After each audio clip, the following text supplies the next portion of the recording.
Hi, this video is about how do you inspect and fix twists on your bow. Now, before I proceed with the procedures, I would like to define the direction. I'm a right-handed thumb drawer, so I shoot from this side. I'll call this side the shooting side, and the other side the non-shooting side. Okay, why I define this one is because when I flip the bow around, left and right will be confusing, so I want to avoid that. Okay, secondly, we have to know some basic way to check for twist. Okay, now I would like you to look down the flat limb here, look down the flat limb, and try to position the sear such that it sticks right out of the limb. If the bow is straight, it should stick out at about 90 degrees on both sides of the limb. It is possible that the sear bends slightly towards the shooting side, and that is considered good. If the sear is bending slightly towards the shooting side, when we draw the bow back, because we actually apply some torque, the string would align straight. So do not worry if you see that your sear is slightly biased towards the shooting side. But if it's on the other side, the non-shooting side, that could cause your bow to unstring when you draw it. Next, another test, which is very important. This test is to make sure that the string, as it draws back, it tracks in the center of the bow. And the way you do it is like this. You have to actually place the handle on your foot here without wearing socks, otherwise it can slip off and damage your bow. You have to make sure it doesn't slip here. You do not step it on the ground. You actually lift it up so that it can roll freely. Then you pull the string back in the center where it's aligned to your foot, back up, support it near your thigh, and then you need to look down the string here so that, alright, now you can see that the string is in the middle of the handle, and while keeping the string in the middle of the handle, look towards the string bridge area, and you'll find that the string is in the middle of the bridge here. So if the bow is straight and the strings tracks straight, you will find that the string remains in the center as you draw it back. But if it starts to skew towards one side or the other, then your bow is twisted. And when you do this second test here, pay attention that sometimes if your sear is significantly twisted, as you draw back, it will start to go sideways. It starts to rotate. If that happens, don't draw anymore. Stop. Do not draw anymore. If you draw any further, the sear could suddenly flip and get damaged. So avoid that. You have to just make sure that as we draw back, it just tracks straight. Okay? If anything happens, any weird thing going sideways, stop. Do not pull anymore. It could permanently damage your bow. Okay. Between these two tests, it's very important to understand what each of them are for. This test here, where you check the view from this flat surface towards the sear, is to make sure that it's just to check that the sear's angle towards the limb, and if it's significantly to one side or the other, usually it indicates that it is twisted. But sometimes it is not necessarily true. More importantly is that when you draw the string back, it has to track straight. And I would like to give you an example of such. So this bow here, let's do a quick inspection. From this view, you will find that the upper limb here now has a slight bias towards the shooting side, towards here. Do you see that? Alright. However, despite being biased to the shooting side, let's see how it tracks.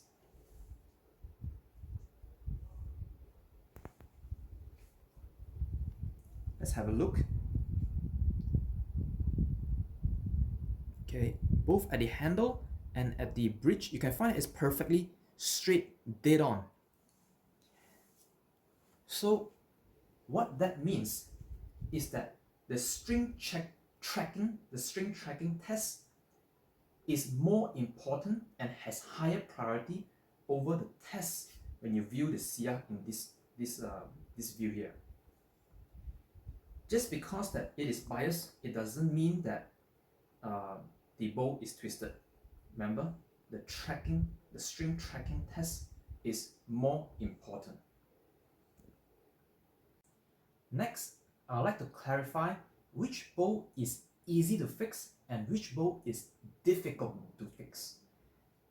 Laminated bows like this are easiest to fix because we have direct access to the fiberglass layer both on the back and belly. So when we need to hit the bow, it is easily accessed. Second, the next difficulty is to have a carbon layer in the middle of the sandwich. If we have the so-called carbon core, which is a carbon layer in the sandwich, it can be a bit difficult to apply heat. So you may need to heat the bow for a longer period of time so that the heat will penetrate into the carbon layer. The third type, bows with protection or decoration,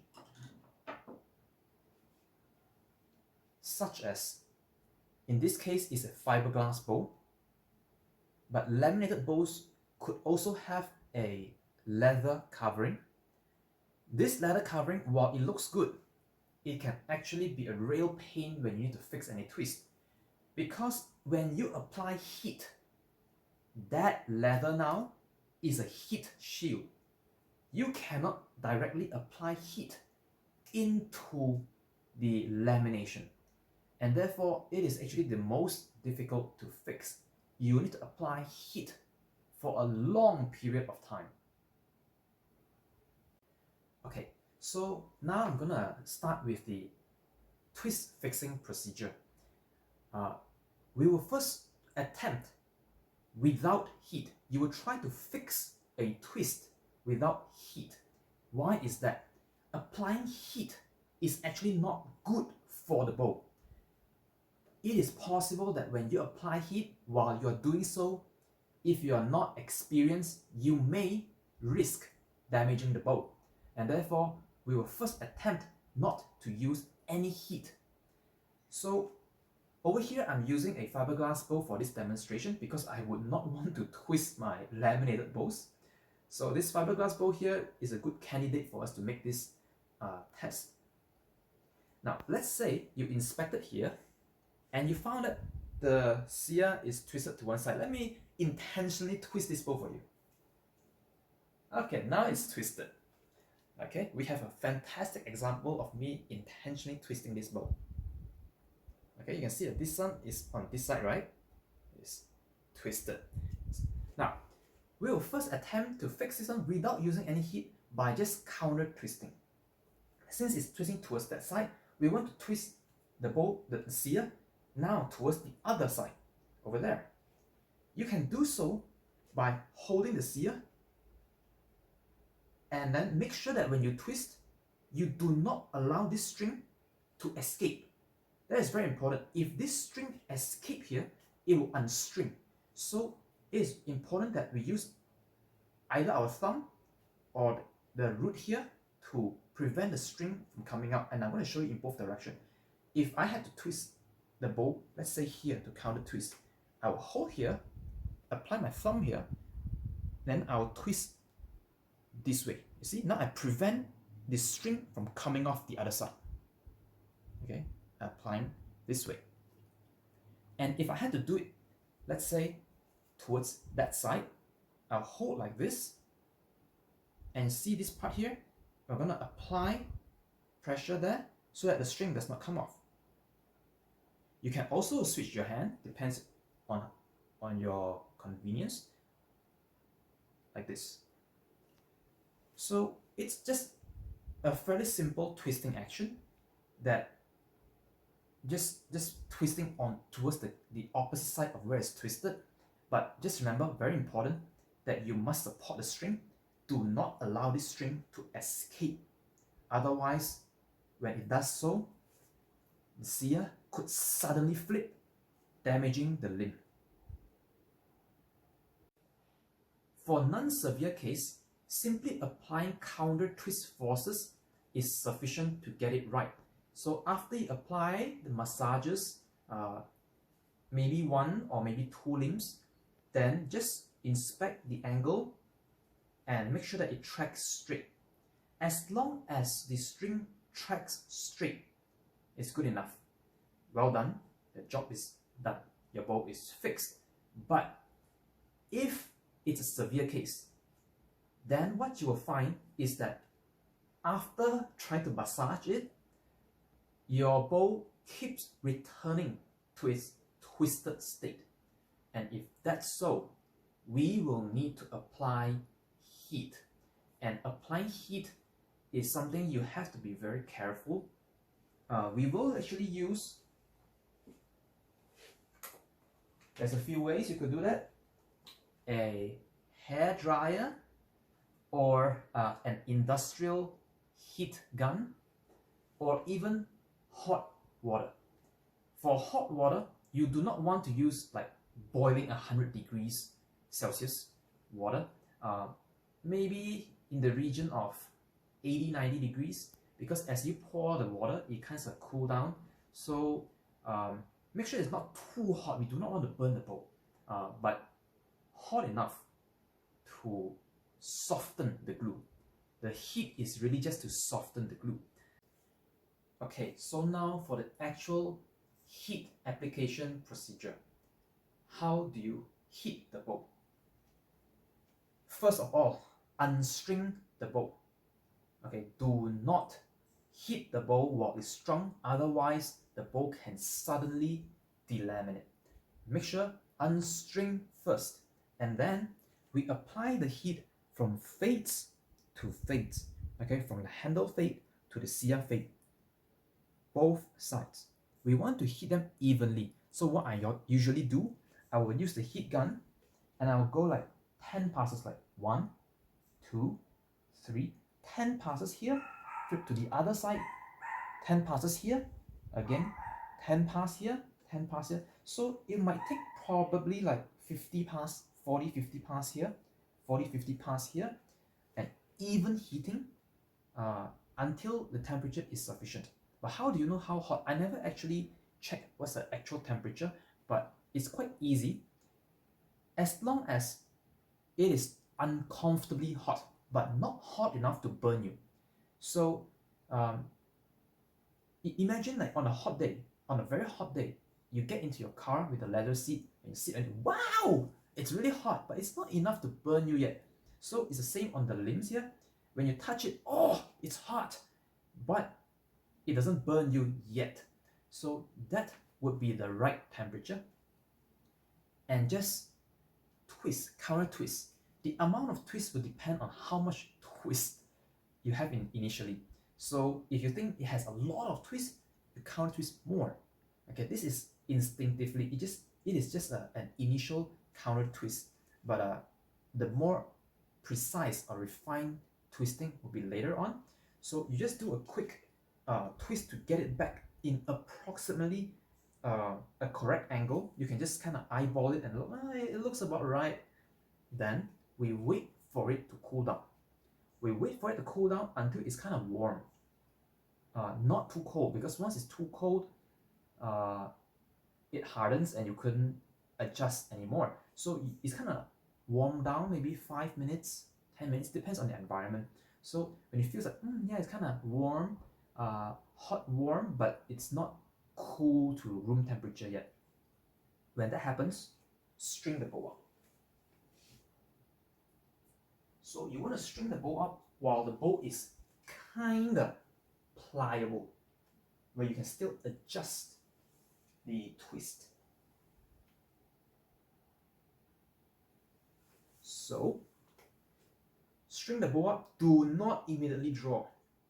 First thing, look at the sear. Just do a quick check, because after we did the twist correction, we have no idea where the sear is. Is it too far there or here? We have no idea. So we'll do a quick inspection this view just to make sure which direction is it now and how much is there. Then, while it's still pliable, do that correction while it's still pliable. After you do that, because it is still pliable, what we do is we immediately draw it, but do not draw all the way. You do a little bit first, just a little bit. Check if it's tracking straight. If it's not, do some adjustment, pull again. If it's not, adjust until it tracks straight up. If it's just one limb being affected, it will be easy to fix because you don't have to worry on the other side.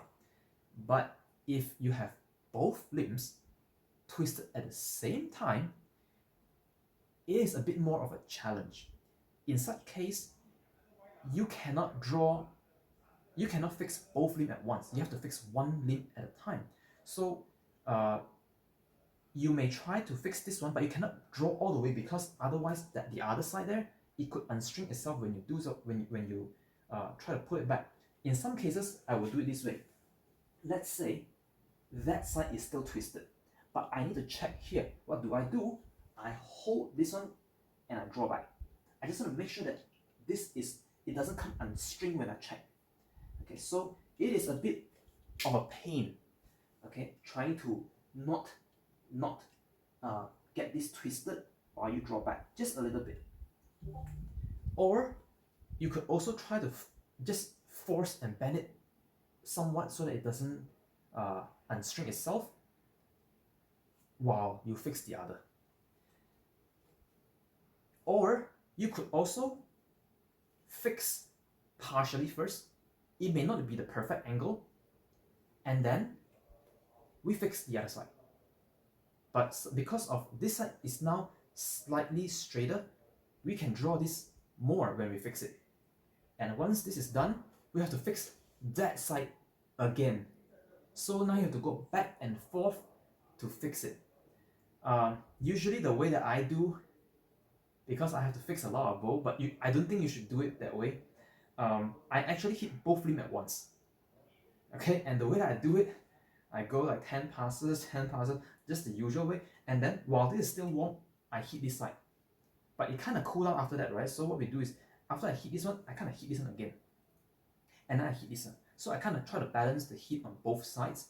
And once that's done, I try to twist both sides, put a string on, and as I pull back this way, I check, do a quick twist, check, do a quick fix there, fix here, and fix there. That way I can fix the whole bow in one pass. That will require some experience. So initially you may not want to do that, because when the limb is pliable, if you do this part and forgot that part, you pull it, it can suddenly just flip. You do not want that to happen. So hopefully that would help you. Oh, by the way, there are some cases that is difficult to fix. So just now I did mention bows that have leather covering or carbon. Let's say, yeah, either of these cases. So in such cases, do not try to hit the bow quickly. Okay, do not try to hit the bow quickly. So what happens is, on those laminate bows, it's easy for us to apply heat on the glass directly and fix it. It's very easy and quick. However, if you have a carbon core, or let's say in this case it's a solid fiberglass with a leather covering, these are cases where it's difficult to fix. So we need to apply heat for a prolonged period. Okay, you do not try to raise the temperature higher for a short amount of time. Okay, that's wrong, because you might be tempted, it takes so long, let's use the highest temperature setting and just go so that you don't have to do it as long. Okay, what happens now is, because heat takes time to travel into the middle, the outer surface is roasted before the inside is warm enough, and that could cause delamination. I have experienced that before because when I was beginning to repair bowls the very first time, the bowl was very stubborn, and I thought, let's try to heat it more. And as a result, I burnt the limb. The limb, the bamboo layer, it literally darkened. It darkened and it got burned and then delaminated. So you do not heat the bowl to a higher temperature. Don't do that. You want to keep the temperature just warm enough, but for a longer period of time, so that the heat will transfer into the middle of the bowl. I guess that's about it. Some bowls are indeed more difficult to fix. You may have to apply brute force, especially the fiberglass bowl. Fiberglass bowl are solid fiberglass, so they can be quite difficult to fix. Usually for fiberglass bowl, I use hot water because the hot air gun, it kind of just hits the surface, and it is very difficult for me to penetrate inside. So you may want to submerge into hot water or just pour hot water on it. It can kind of just accelerate the process without burning the limbs. But you need to pay attention that sometimes the leather that they use on these bowls, they may get damaged by water.